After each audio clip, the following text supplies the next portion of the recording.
Luigi's? Luigi's like, come on, dude. Is he a therapy dog or just a dog? Therapy dog. Okay. All dogs are therapy dogs, aren't they? You've never met a black Russian Terrier. Cats are just antagonists, dogs are therapy. Talk about this partnership you guys have just formed today. It's a beautiful thing. We'll talk about it. What, Partnered up with the, All right, 1269 is opening this brand new facility over here that you don't see in the screen. And during their build out for their showers and things of that sort, the Soup Man is coming in as an interim solution for people to still come get their showers, get their clothes, get their food, and have it on a sort of a mobile basis until the facility itself is complete. Mr. Alderman? No, it's been great. I've been working on this with Peter for over a year, so very, very happy it's finally come to fruition. And thank you to 1269 Cafe for taking this on. Anna Thomas, the health director, was able to reach out to Mary and Craig, and here we are. So good things to come. Mary and Craig and I have a lot to do for Manchester, New Hampshire. We have a lot to do. We've just begun.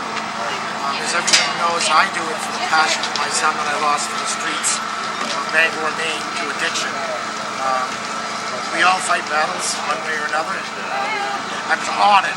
I'm honored to have been able to Bill Berry to put me on to Mary and her husband. Their mission is incredible. They're incredible people. It's all about people helping people. For me, and when two non-profits can work together, we've got more power.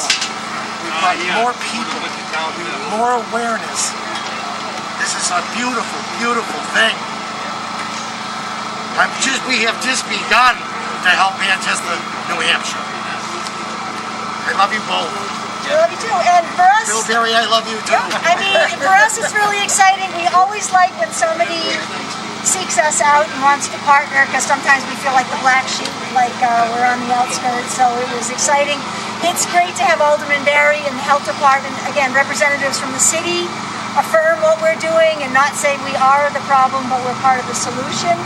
And for us also, this is an answer to prayer, because the one thing that when we open these doors very soon, the one thing we were going to be missing in our day-to-day operations was showers. And we realized that's a really important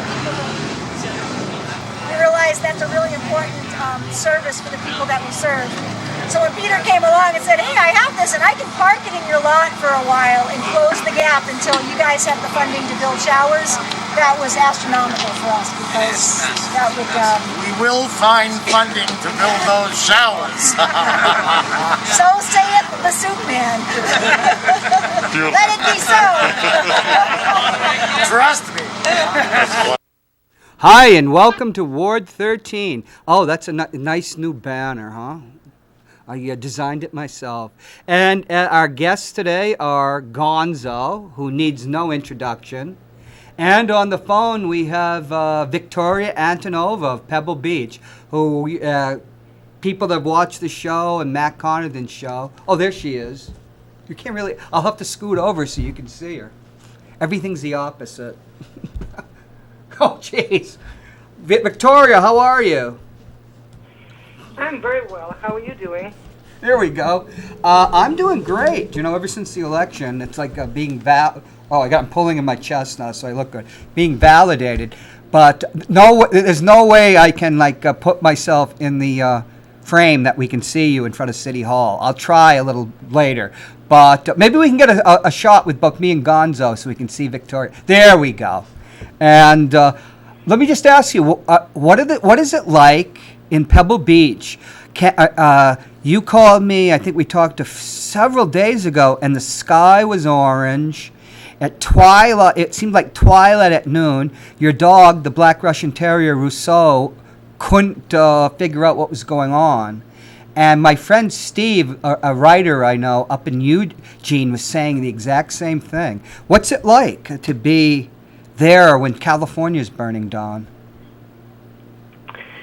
It's actually nice to be here because we're far away from everywhere, and I think whole California is affected with this unhealthy air quality. Oh, yeah. But it was surreal, I have to say. It felt like the end of the world. However you imagine nuclear winter, that's what it felt like. That the sunlight is gone, even though you can see sun, but there's no really warmth from it or light. It was something I would not want to re-experience. It's a little weird. And even though you see everything is normal, nothing is falling down, but that's just grandiose darkness and yellowness, yellow, brownish. Now it's everything. yellow brown. Colors, yeah, the trees, everything took that tone. Now, I would not want to live like this more than for one day. Let's put it this way. how many days have you been living like this now? A week? Well, like the real dark days, probably maybe 3 out of 2 weeks. But the air cleared up just today. It's probably been over 10 days. Oh. Now, with the COVID crisis, what does it feel like? Like the end of the world? The COVID crisis became less important for sure. Okay. Like experiencing all these fires, at least in my mind. But no, the COVID crisis continues, and it's almost becoming like a way of living, which kind of worries me in some ways. Because God forbid people see you without a mask somewhere, they treat you as some kind of murderer or potential murderer. Well, So I think that kind of got deep into people's psyche, and I remember walking in Trader Joe's, and I was just looking for my mask before entering, and the guy who was standing there, the attendant, he looked at me, he's like, "Oh my God, I see a face." And I'm like, that's interesting. It's like there was like a mixed horror and wonder in his face, in his expression. It's like, I see a face. And I'm like, wow, they were way beyond normalcy. I'm going to ask a question if you have it. Now, Monterey in California, like Florida and many other states, the county has control over public health.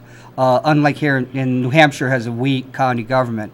Now, Monterey has a mask mandate, right? Yeah. Okay. And you've had very few deaths, though, in Monterey County, right? Well, no, that's not true. We had a lot in Salinas. Oh. So it's one part of the county where there are a lot of agricultural workers and poverty. I guess a lot of Hispanics, yeah. The poverty, undocumented people. I am not sure about poverty part. I think, there was an article, I would say, in May, that they were struggling to explain to Hispanic community that COVID is real and how to protect yourself. Oh, because so it's Spanish. I think a lot of it may be cultural. And the language. Yeah, because even in May, June, I still heard, from cooks and servers who are Hispanics that they do not follow any of these precautions. You mean cooks, not kooks like me and Gonzo. Cook, yes. Yeah, not like Gonzo, no. Right, you had we can't say it over the air, but we had a disagreement because I thought she said she's going to put a hex on me and I was going to go outside and shoot myself, but she actually meant a different word, and got garbled. Like an accident? Yeah, oh yeah. And now, here's Gonzo. Don't you think Gonzo is a very interesting young man. I don't know if he's young, but... Obviously, we don't want fires going through New Hampshire. If you live long enough in Pebble Beach, everybody younger than 50 is young. Everybody's rich, so they're rich old farts. I'm actually pretty rich myself. Oh. But that's beyond the point. Don't you think that... Obviously, we don't want fires in New Hampshire, but don't you think if we had a burning orange sky, we might adhere to the COVID regulations a little more versus just going out and being like, oh, it's nice out. Yeah, we have a nice blue sky all the time. It lulls you into not wearing the mask, and it's getting a little more complacent. But if we went outside and the world was turning, we might go back inside. They have to wear a mask. So I wonder if the COVID ratio of infection is going to go down with the fires. Yeah, but see, they've had the mask mandate since what, May? But mandates, there's a fire outside now, and the sky is orange. So now People are going to wear it all the time. You think, or you're gonna stay inside. I think. do you, when you're going out walking, do you like when you walk Russo, the Black Russian Terrier? Do you wear a mask in Pebble Beach, which is it's a rich community? No, Pebble Beach is a private property, so Right. it doesn't have that mandate. So that's why I'm pretty much staying in Pebble Beach all the time. I Yeah. just refuse to wear the muzzle on the streets. And so That's a risque stance. yeah, but it's Pebble Beach. What's that mean? Pebble Beach is It's a rich. gated rich so community they on a follow peninsula. some of the mandates from the county or the state, but not all of them. Yeah, golf. You follow Gated. golf. Okay, so I follow golf, and I know what that means. But I'm wondering what the population. What are the numbers? Is there 100 people there, or is there 10,000 No, people there's there? the Pebble Beach itself is probably maybe 10,000 people, but Yeah. so it's like the whole county. That's a includes concerning the number. Peninsula, the Monterey, Carmel, Pebble Beach, Salinas, and the numbers are very different in those areas. Like let's say Salinas, they have 85% of infection, something like that, and the rest of the area is 15. But the rules applies to everybody the same. So, and I think Salinas is more populated in terms of like more people living together, multi-generational families, where Pebble Beach, it's the second homes, it's the single families. and Rich people have riders. opportunity to isolate and have a distance from one another.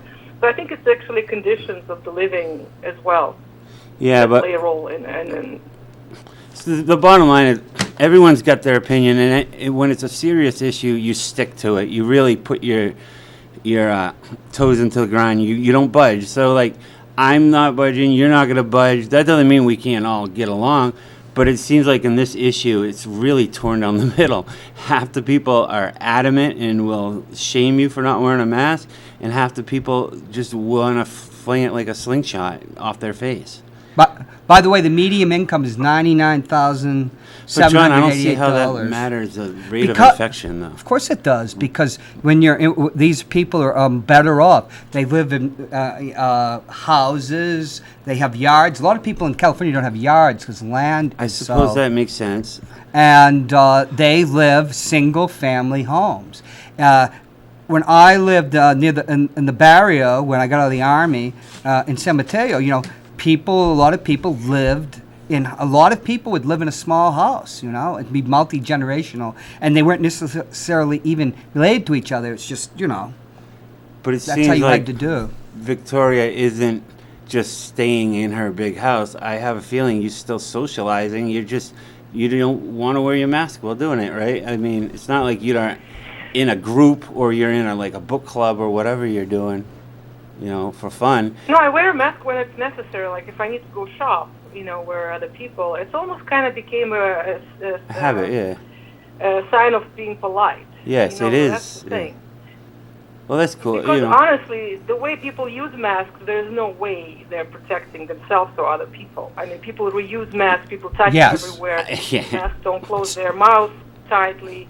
I mean, anything about proper wear mask, it's not about how people wear No. it. So it became almost like It's true. way of being polite. You It's a- wear a mask, yeah. you submit to the rules, you submit to other people's fears, and you kind of respect them. You don't want to freak them out.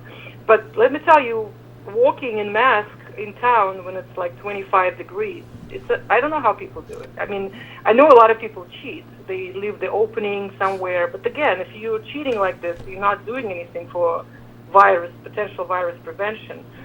So, I mean, unfortunately, this issue became political. Yes. And it's split again, Democrat, Republican, wear a mask, you're Democrat, don't wear, you're Republican, which have nothing to do with virus transmission or what we No. already know. So. Now, John, do you think the people who wear the mask, if they knew that it wasn't to protect them, do you think do you think that same amount of people would wear it? All the people that are like, you're going down aisle 7 wrong. Don't you think they wouldn't wear it if they didn't think it was protecting them? One question, Victoria, when you said 25 degrees, did you mean 25 degrees Celsius, which is about 77, Yeah, 78? Right. So it's uncomfortable because I have asthma, and it can be a little, I don't have severe asthma, but it can be a little hassle. I've talked to people that are in hospitals, medical people. Masks, they aren't what they're being sold as yet, but yet, if it reduces it by even a fraction, you're talking about a country with 350 million people, so you're talking about a lot of lives to be saved.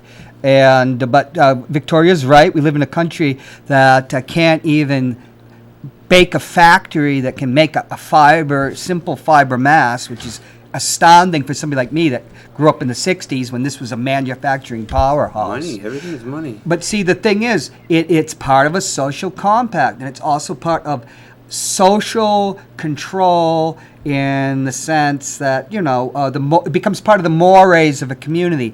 And if you don't conform, you're putting yourself outside of the community. And because let's be frank, people are afraid. There's a great deal of fear. But when you use... Yeah.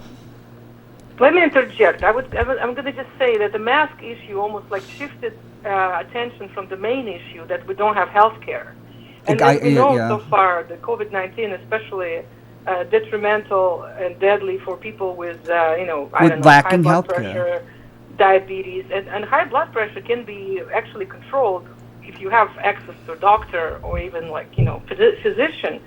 So I feel like instead of talking about things like that, trying to maybe get some people healthier, get their blood pressure under control, we are now focusing on whether you're wearing mask or not. That's very good. I'm not going to inject more controversy into it, but there's no real reviewed research that masks actually do anything. It's a comfort thing, you're right. And I'm not saying maybe eventually they will figure out how much it does and what it does, but at the same time, nobody's talking about healthcare right now. Nobody's talking about helping those people with issues that will, make it worse once they get COVID-19. And that's what's really upsetting me, because it's almost like we always shift to the simpler issue. It's much simpler. That's America, yeah. To wear or not wear masks, to go after someone who's not wearing masks. You know what I mean? Yeah, I would say that, because remember the CDC at first said masks aren't effective. Then it got politicized by Donald Trump, who actually is on tape with Bob Woodward, who brought a president on. Just as a side, how Donald Trump could talk to Bob Woodward on tape, or even talk to him, is beyond me, And the point is that there is no discussion about the single-payer system or universal health care. And you're right, I believe, that this mask, it becomes a symbol. It's a symbol, and it masks deeper problems. That of any time in this country, this should be the time where people are out in the streets demanding universal health care. Because when when we're talking about Pebble Beach and a medium income of $100,000, those people have health insurance. Most of them, they're covered. They have access to doctors, unless you're Victoria. But but the people, there's many undocumented workers in California. I mean, that's where a great bulk of the undocumented population is, and they don't have the access to care. So if you went to the ER, you wouldn't be treated? Oh, that's right. They expanded Medicaid for... If an undocumented went to the hospital? The thing. Yeah. A lot of them do have access, like... Do they turn you away? In California, have some benefits. For sure. Right, they expand. That's right. Healthcare. They put a tax on the middle class to expand healthcare. I'm not talking about poor or rich. I'm talking about middle class, normal people. Normal in terms of like their middle income. They're not poor. They're not rich. They're trying to get by. They're living from paycheck to paycheck. They don't qualify for free care. So I mean, there are a lot of people like that, and I know some of them. And it's impossible for them to get any health care. So if you don't have health care, will they treat you? That's what I want to know. Well, Or they put if you you're in a on special bin. If you're undocumented in many states, you'd be afraid of being turned into ICE. Right here at Hillsborough County, the jail, it would keep people, you're supposed to keep people that when they're to be released, you can keep them up to 48 hours, but they were keeping them more undocumented. It's to hand them over to ICE. The ACLU sued to end that. The thing is, if you're undocumented, you live in fear. I've known people that are undocumented in my lifetime, and they were afraid. Probably like being a fugitive. Not so much in California. Not as much Not as anymore, because there's been a sea change in laws where make it friendlier in that. Yeah. But the fact Well, is... but to answer the question, to get health care, if you're unable to get it yourself and you don't qualify, you have to go to emergency room. Right. But again, if you don't qualify for being poor, you'll end up with a lot of bills that you can not possibly pay in your lifetime. And people are being laid off. And a lot of people can't afford the COBRA payments for their insurance. That guy we were talking about... and so like all these problems, all these questions that can actually help, and we are focusing, not us particular, but as a society, we're focusing on wearing mask or not wearing mask. I think it's obvious that there's some foul play in distracting us I see as a group of people, That is true to a great degree. I was never really thinking of it because it masks the deeper problems. Americans really don't go after problems. Like the Electoral College, the House voted over 3/5 of the House in 70 to abolish, the Electoral College, and the president would be by a direct vote. But the Senate, which is a reactionary organization, just killed it. But people never talk about the real things. But it is funny that the masks stuff. Like I see that a lot of the violence, which people blame BLM, but it's a lot of. I was talking to my friend in Eugene, Oregon. He says anything from Portland spilling over. He says just a little. It's a college town, but it's the white people that are doing it. It's almost as if their futures have been stolen from them, and Black Lives Matter is part of a 200-year tradition, a culture of resistance because of slavery and because of, peonage and that and lack of vote. So they piggyback on that. They can't articulate their own rage. But I find it amazing, too, that we can't talk. This should be the time for universal health care. But no, And we talk about masks.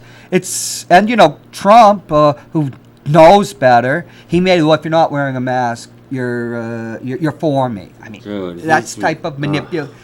But the Democrats pick up the cudgel too. Yes. If I'd been president, I'd put a mandate on the whole country, just blow it all away, probably, and then we'd have to go to more the real issues. I'd shut it down longer. I wouldn't have how can you shut down the economy and destroy everybody? That's how other countries are getting better. Sweden, not Sweden. That's the one Well, example. but again, consider other countries. I think it's not unknown that America has very unhealthy population Oh, in yeah. general. So Our even if food- other countries doing better, it might not be because of whatever mandates they have. It might Exactly. be because their population is just generally healthier. Better food, So better they can access to withstand health care. the virus better, yeah. Yeah, they have better food. You sent me the thing about how adulterated the American food is. Our drugs are adulterated too, the ones that come from out of China, where there's no regulation, and we pay such exorbitant fees. You see, AstraZeneca, the big drug company, got $1 billion in taxpayers' money for vaccines, and now it's jacked up all the prices. But in Germany, in Sweden, in England, in France, you have access to health care. And France, which has what they used to call socialized medicine, had the best health care outcomes in the entire world for years. Because of And healthy then think living, about right? the third And having access to diagnosis care. that coronavirus is deadly for. It's hypertension, it's Yeah. obesity, and diabetes. All of those things are preventable. Right. Like it's not just some kind of like birth defect. You What's know what I mean? Like, all hypertension? those things, if What I they're treated had, high properly, blood they're pressure. controlled by medication and by diet.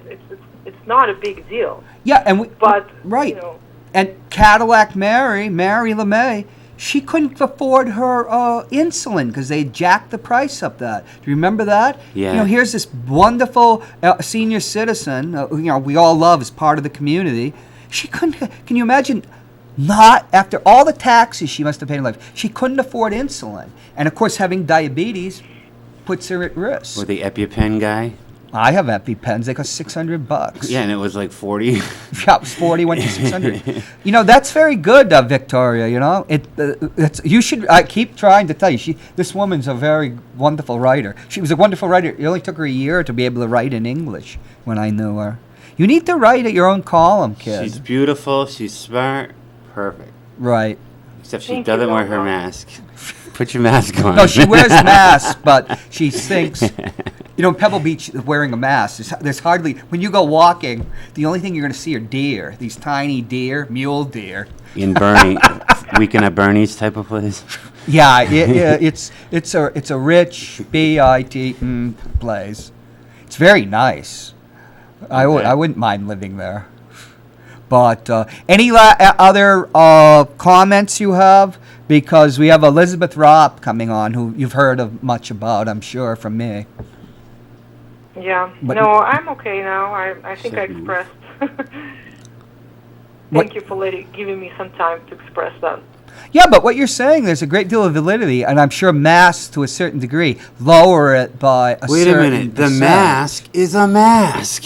But I'm going to wear a mask because it's become part of, you know, it's been injected in the consciousness that you are being polite to people, but, you know, some people like to burn witches, and on both sides of the political fence. But those same people are out on Elm Street not wearing a mask at 9:00 p.m.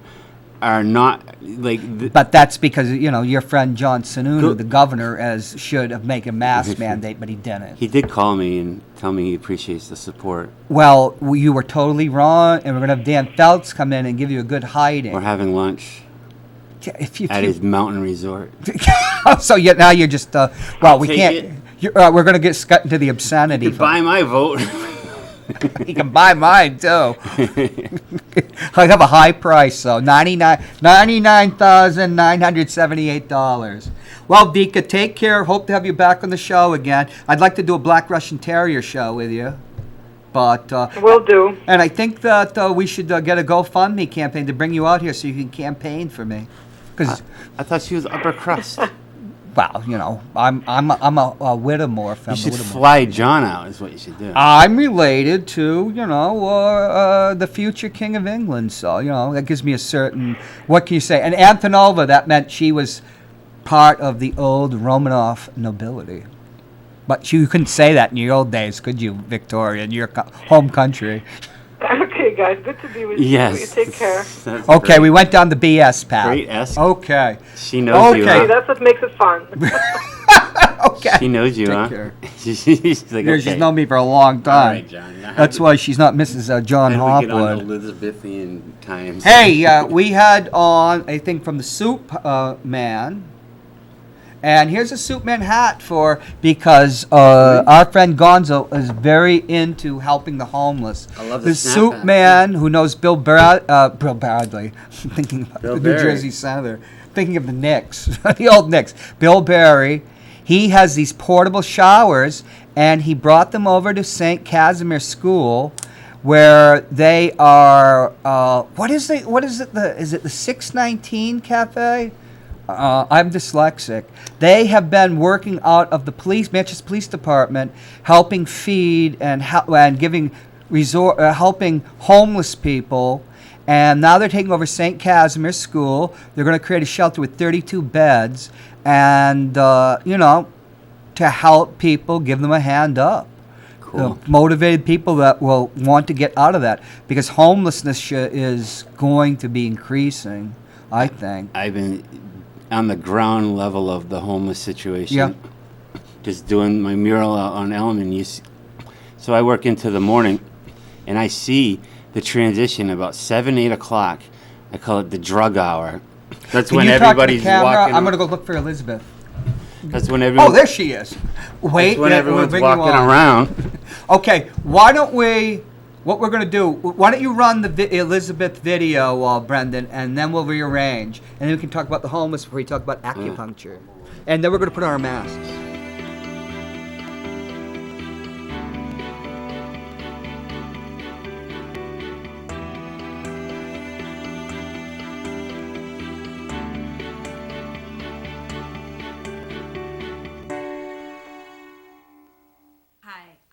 Elizabeth with the Manchester Acupuncture Studio, and I'm here to teach you in a series of videos how to use acupressure at home.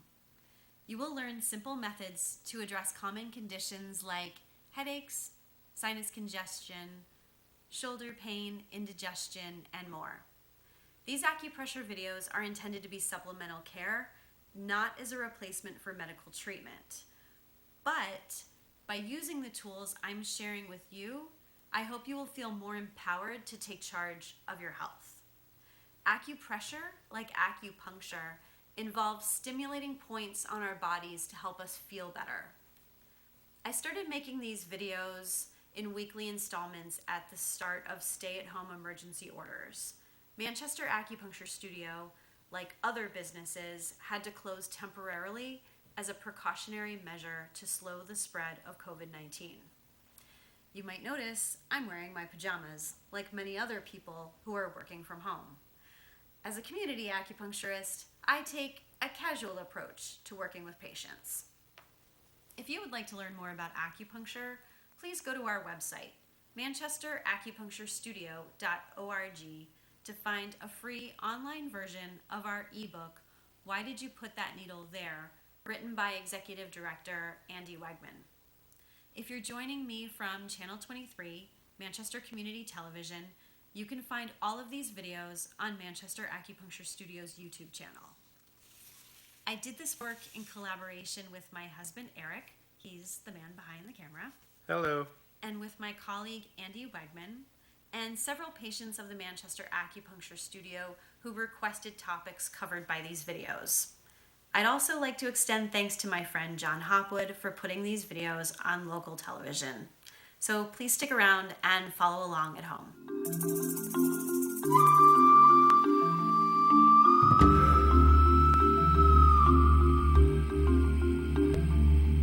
Hi everyone. I'm Elizabeth with the Manchester Acupuncture Studio, and I'm going to teach you a simple recipe, kudzu and cinnamon tea. This is something that I learned when I was in acupuncture school from my teacher, Dr. Lillian Papin.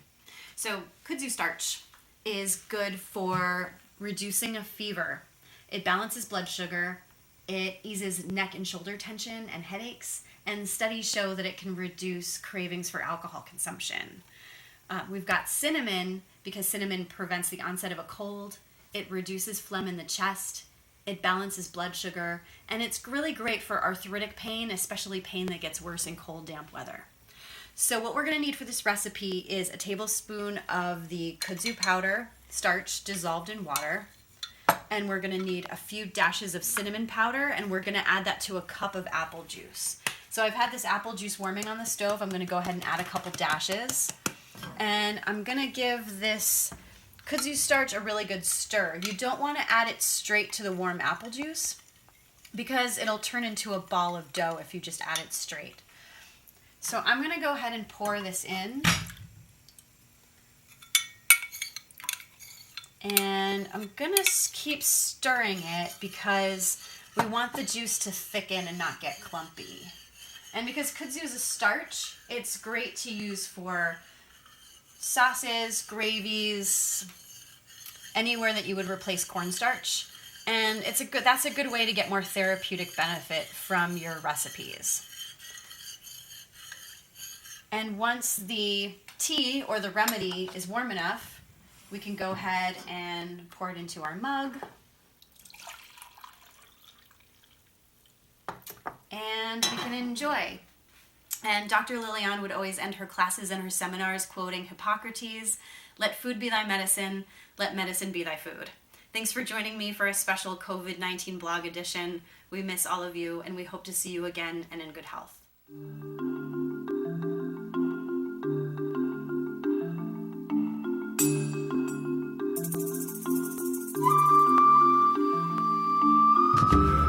Hi, and here we are yet again, the troika, to use a Russian phrase.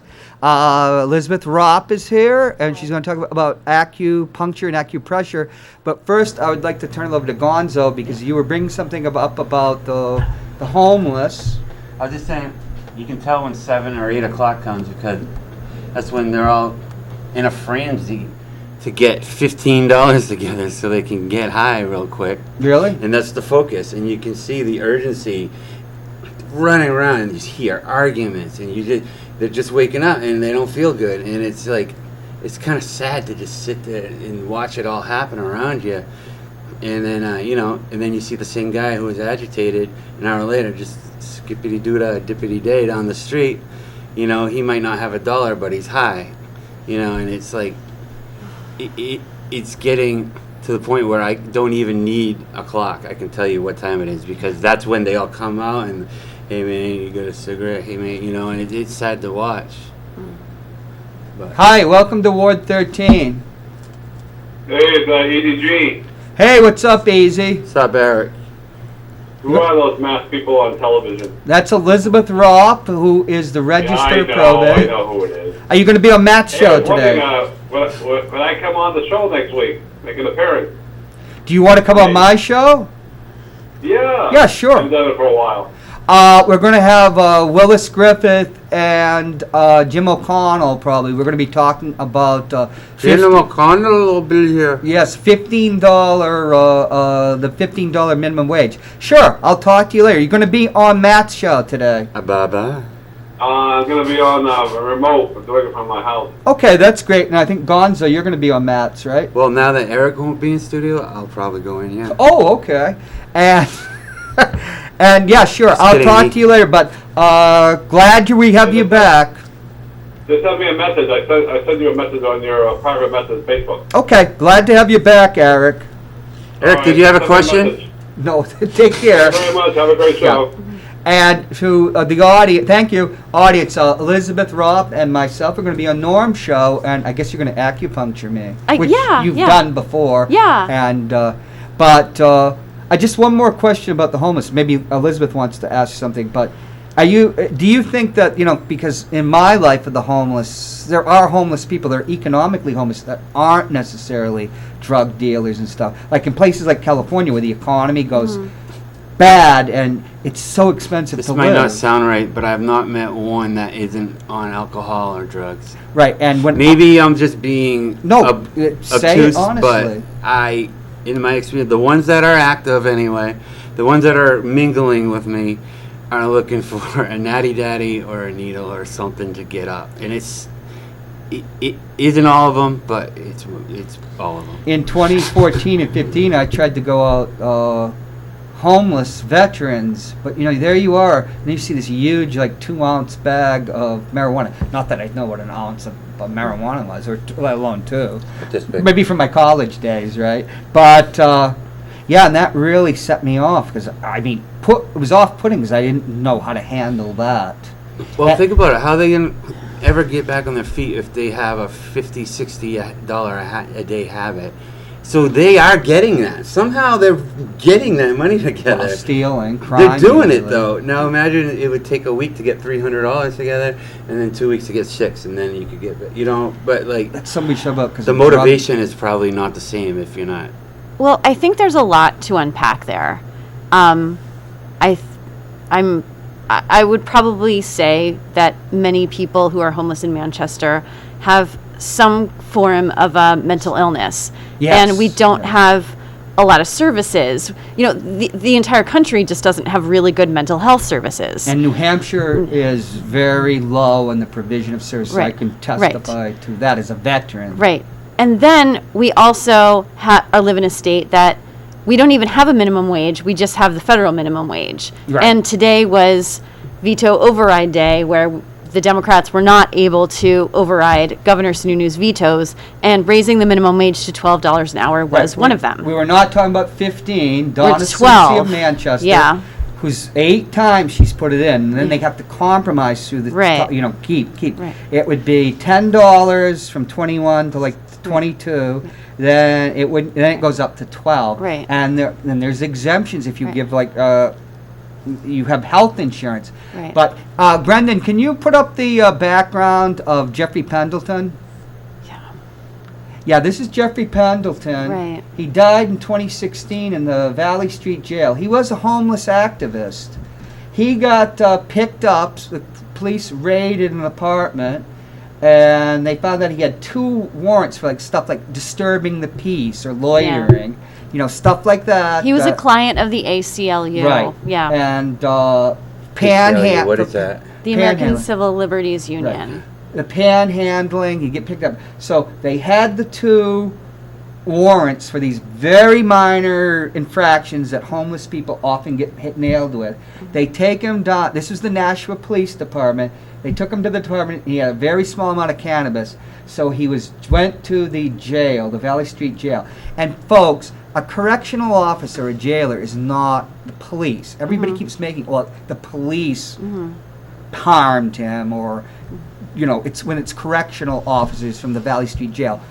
Different thing. One of the people I know there who's retired said they're very badly paid and they're badly trained, which for me is one argument against defund the police, but that's a whole other show. So he lacked the $100 to make the bail, and he died. They say he died of fentanyl overdose. His sister says there was evidence of trauma when he got back. They were not allowed to see his body in Manchester, and she was very grateful to the home. What do you call it? Funeral home here. Very nice, helped her. But what's Jeffrey Pendleton's real crime? Poverty, homelessness, being black, or marijuana? You know, which Ted Gatsas during the 2 of his re-election campaigns with Joyce said it's a gateway drug. Yeah. Well, if it was, I'd be a heroin addict. Signs of trauma. What does that mean, though? Signs I don't of know. trauma. Signs of trauma that somebody Beating. hurt him, beat him, maybe strangled him. So, On not an overdose then. So most likely Well, not an overdose. We don't know. Death by guard, potentially. Well, we don't know because, and it's on me too. Dostoevsky, the great Russian writer, said, you can tell, you go into a prison and you'll know the character of the degree of civilization of a society. But what about the degree of civilization of me as a person? I let this go by. People just When was forgot this? about him. When was it? 2016. Right. And he's not the only one. Fernan Ellis, who was a respectable citizen with lots of friends, a white guy, goes into, he had a problem in the Elliott Hospital. They said it was medication induced. Gets arrested, goes to Valley Street Jail. He claimed in his $25 million lawsuit against the county, the jail, that they took him to a cell, and this was the union leader too, a cell that did not have a working camera. It was broken. And they beat him, broke his neck, and left him for over 24 hours without care. So he's paralyzed. And he lived 6 years paralyzed. We don't know how much money he got. I heard $8 million, because once you make the settlement, it's sealed, you know. Well, Dude, I knew some. But Fern said, just before he died, because people were talking about, somebody else died last year, a white kid or something. They broke my neck. And this is what's going on in Manchester, which is that's not a certified jail. I believe it because I know a couple POs, and I'm shocked that they would have that position. These are unsavory individuals that, when I found out they were POs, I was like, wow. And then you hear... They're called COs. And I correctional also have talked to officers. girls who have said that, yeah, you hear rapes, you hear that stuff. And it's like, that was 20 years ago, so I don't know what the culture Well, is the anymore. union leader had a big expose just several years ago. A woman who lost her baby because of the inferior medical care. But you say they're not cops. Tell them, because they think they are, that's for sure. They get that badge, because they get a badge in their wallet and everything. In the jail they do? Oh, yeah, they POs carry around a badge. No, we're talking about correctional as a CO. CO, that's what I Yeah. meant, CO. We're not a police officer. I'm They're not good at my police abbreviations. officers. Police officers are better paid. I know there was an O in there. One of the reasons that police officers are better paid was to try to, Yeah, but so why are you pulling these people for a very important job, paying them nothing, and then just letting them... because the They're county, probably bitter. the county of Hillsborough is competing for prisoners from other states by reducing the cost of a bed. So the food is atrocious. The medical care is horrible. It's a horrible scandal. I was going to run, what was it, in 2016, but everybody says Tony Pappas was unbeatable.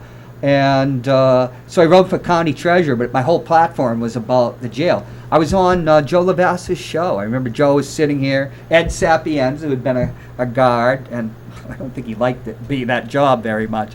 But and I remember Joe was laughing as he said I was going to improve. They need to be paid more. They need, they need to be trained.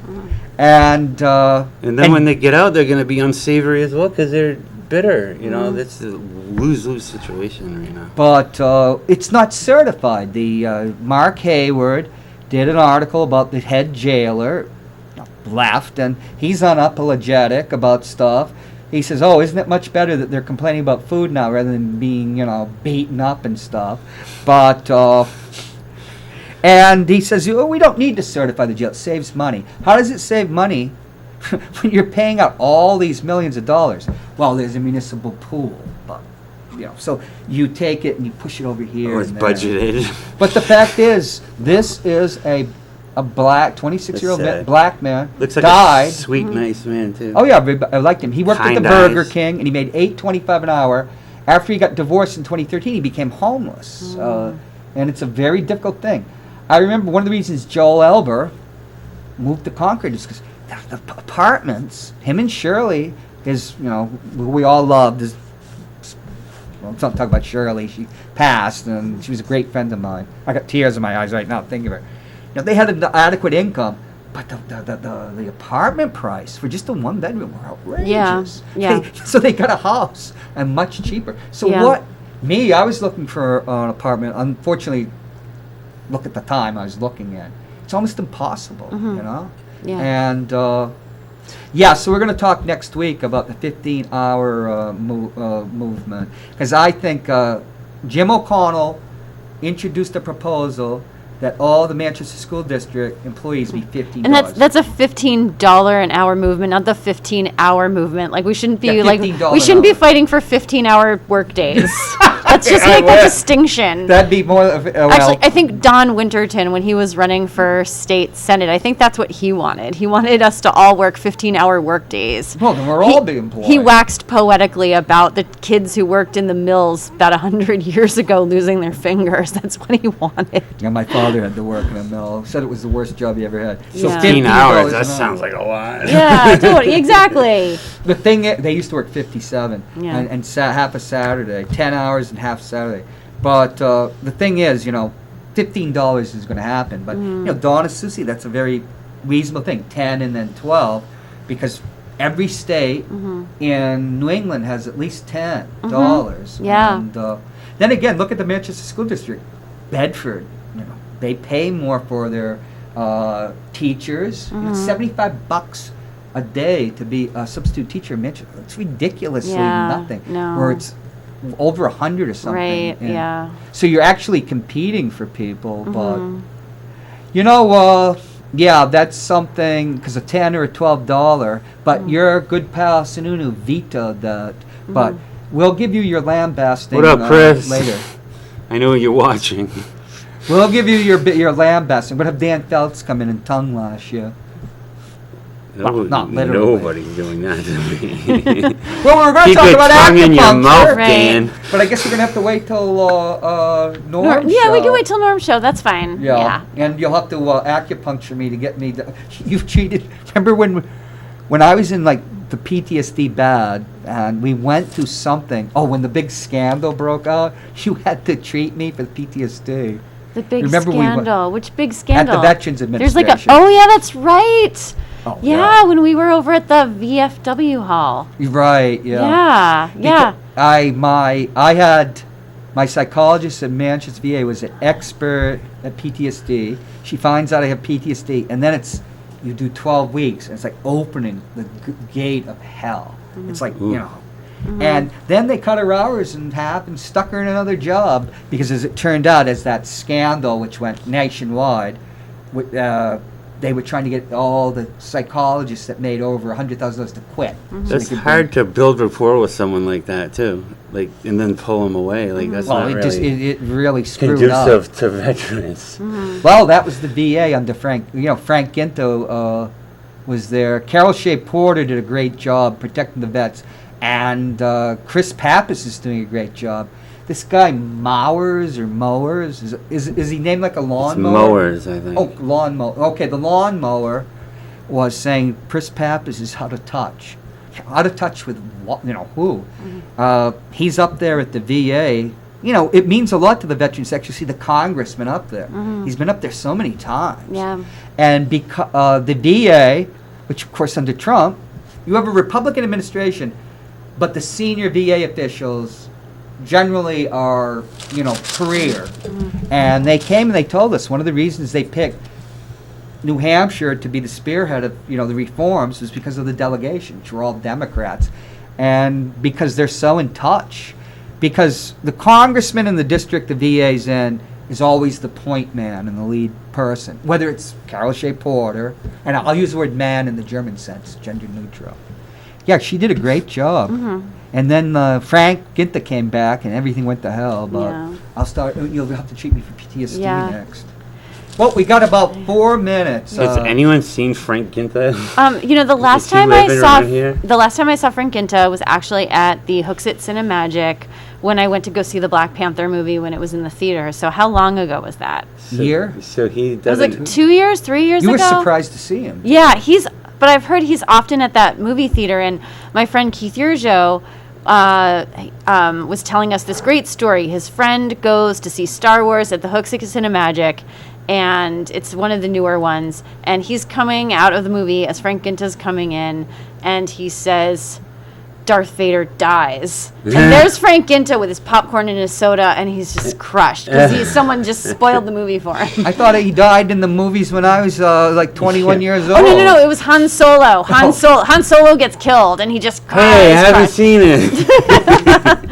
Dude, the only way you can see Ginta is at Cinemagic. Yeah. So, I mean, if you want to run into Frank Ginta, yeah, I won't be at Hooksett Cinemagic anytime soon. I can't believe I'm even in this building.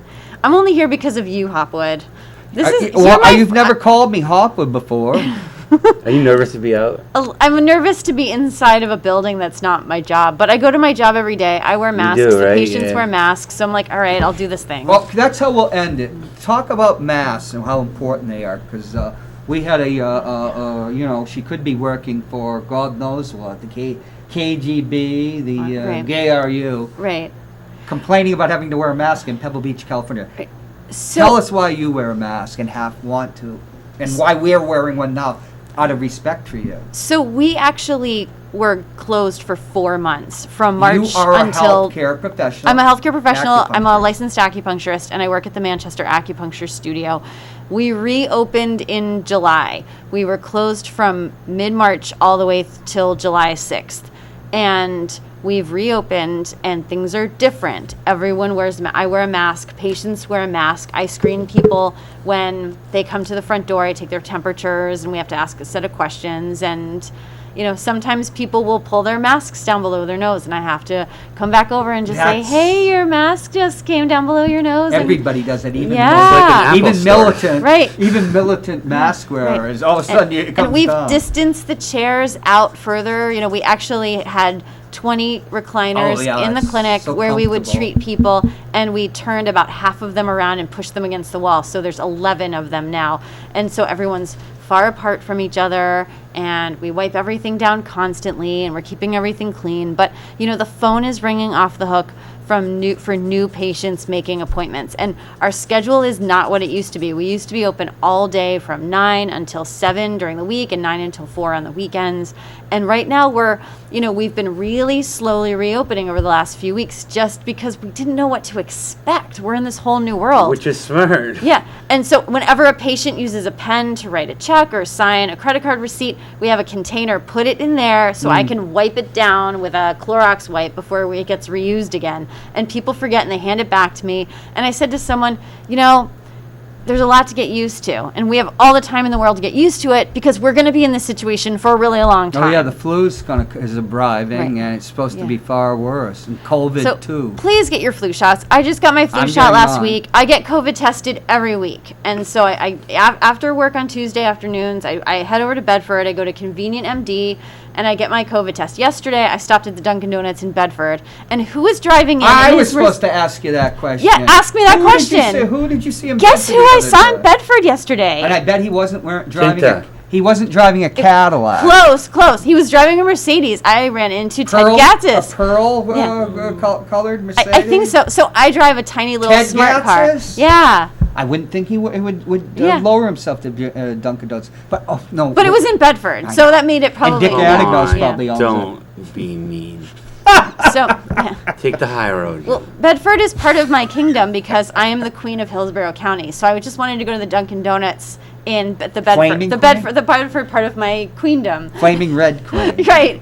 And so I ran into Ted Gattis, and of course, It you was know, a flaming something yeah. else. So we saw each other. We said hello and how are you and nice to see you and. And I told you, remember, we only have like a minute, Yeah. that in the height of when he was after me, that you could go over to Ted, send him an ask to see him, and he would see you Yeah, and be yeah. I had a polite nice to you. And meeting with him. He was very wasn't he? helpful to me Yeah. when I was Did working it on. drive you mad seeing these people just saying, okay, I'm not doing it?